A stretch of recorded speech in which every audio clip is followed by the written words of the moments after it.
대인관계 때문에 사실 사람은 자기 마음 감정을 상하고 영적으로 많이 퇴보하는 경우가 가장 많습니다. 대인관계를 개선하는 유일한 방법은 어떤 걸까요? 이제 어떤 예를 들자면요. 어떤 사장이 아주 자기 혼자 자수성가를 했어요. 그래서 회사를 만들어 놓고 보니까 이 사람이 기고만장하는 거야. 뭐 여자 비서를 얼마나 괴롭히는지 뭐 몇 달 아니다 다 그만두는 거야.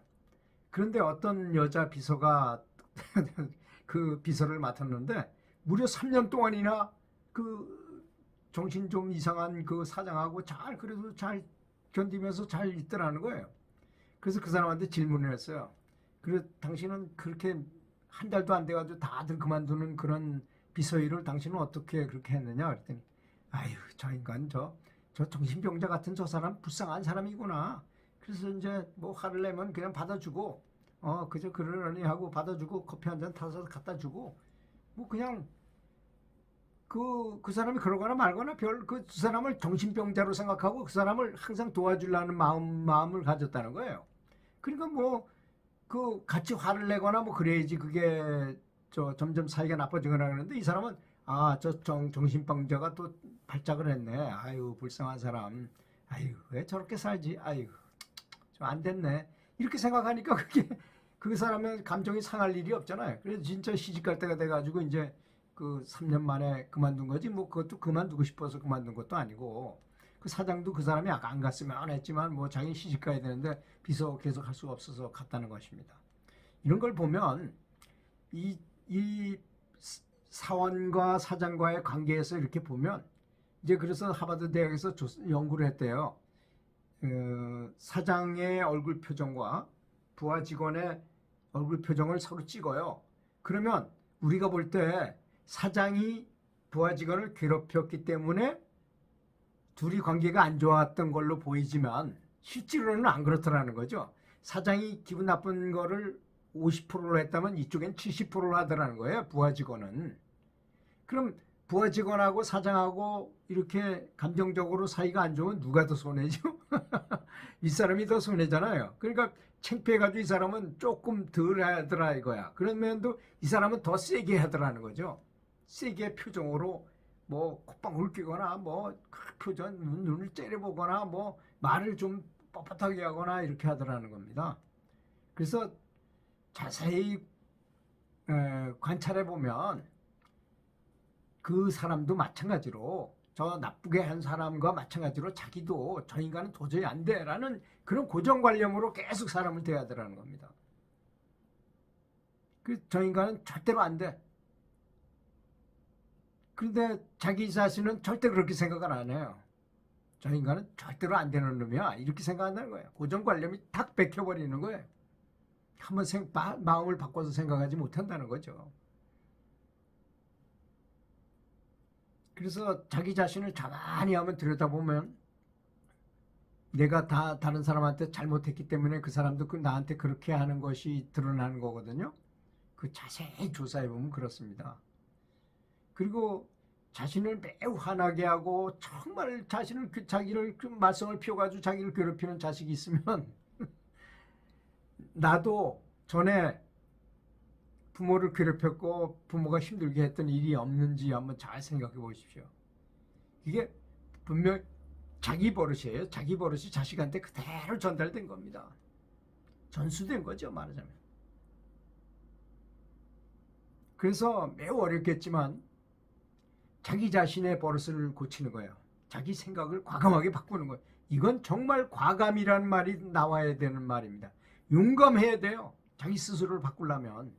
내가 마음이 괴롭지만 그래도 참고 저 사람한테 먼저 다가가고 그 사람이 이렇게 한 대로 인과응보대로 하지 말고 사랑으로 나는 눈을 한번 맞았지만 저 사람한테 줄 때는 사랑으로 너 잘했다 칭찬을 이렇게 하는 거예요. 이게 뭐 진짜 취급받지는 않는 세상이지만 말로 그렇게 치잖아요. 그러면 나는 사랑으로 베푸는 거예요. 그렇게 되면 그 문제는 풀어지게 돼 있어요. 원래가 내가 그 사람 하는 대로 하지 않았기 때문에 사랑으로 되어 있기 때문이죠. 이게 우리는 착각하기를 채식만 하면 모든 걸 참 나는 대단한 성인이고 대단한 걸 이렇게 실천했다고 생각하지만 우리는 음으로 양으로 살생을 수도 없이 하고 있어요. 말로 살생을 해요. 말로. 남을 욕을 하잖아요.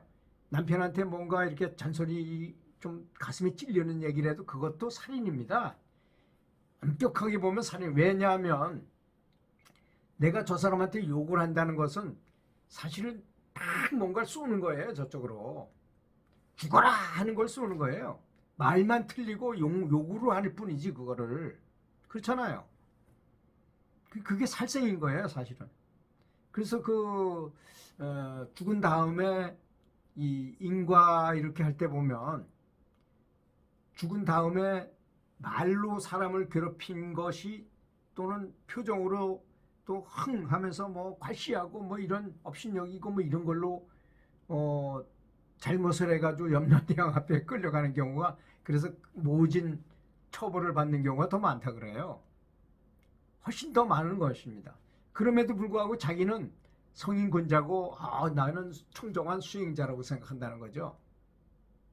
예를 들어서 자기는 수행을 해가지고 해탈하겠다고 가족을 버리고 자식도 그대로 두고 그냥 밖에 나와서 스님도 되지도 않았으면서도 나와서 그냥 어렵게 사는 거예요.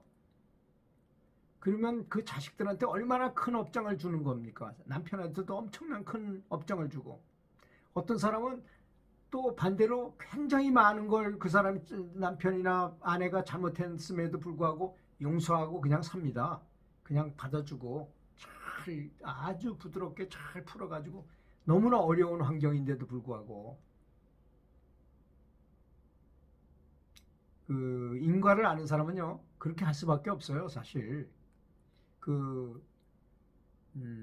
내가 이렇게 하면 저 사람도 이렇게 하게 돼 있는데 저 사람이 이렇게 했는데 나는 그렇게 안 하고 사랑으로 베풀었어. 또 오히려 용서해줘 버렸어. 그러면 그 문제가 더 이상 생기지 않잖아요. 만약에 예를 들어서 저 사람이 그러다가 죽어버려요. 그럼 나한테 원수가 앞으로 옵니다. 당연히 이 사람은 원한을 갖고 죽었기 때문에 그런 것이 바로 업이거든요. 다 뭐 업이 멀리 있는 그런 게 아니에요. 업이라는 거는 자기가 다른 사람을 괴롭힌 거예요. 동물을 괴롭혔던 식물을 괴롭혔던 사람을 괴롭혔던 우리가 수도 없는 인생을 살면서 얼마나 많은 업을 지었겠습니까? 저는 그렇게 생각해요. 업을 많이 지었구나 내가. 그런 걸 음으로 양으로 엄청나게 많이 느낍니다.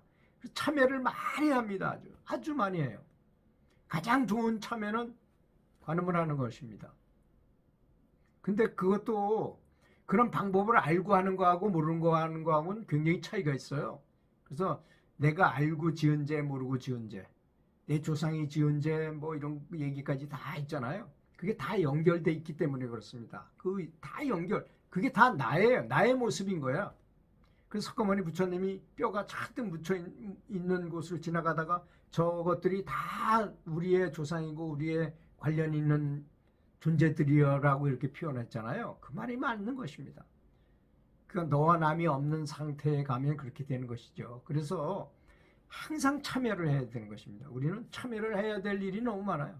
근데 말로 참여한다고 되는 게 아니고 정말로 빛으로 나의 잘못을 씻어내야 되는 것입니다. 이걸 세수법이라고 말하는데요. 달마대사가 해가대사한테 전했던 그 비전의 방법인데요. 빛으로 척수를 씻어내는 겁니다. 하여튼 우리의 업장이 들어있는 것을 다 씻어내는 거죠. 그래서 연불을 많이 하다가 한 100일쯤 돼가지고 어떤 사람이 꿈을 꿨는데 내 몸속에 벌레가 많다는 거 아닙니까?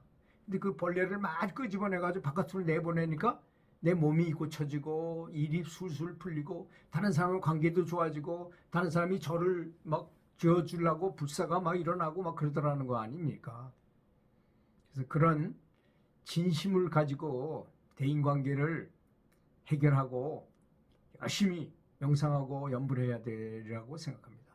긴 시간 들어주셔서 대단히 감사합니다.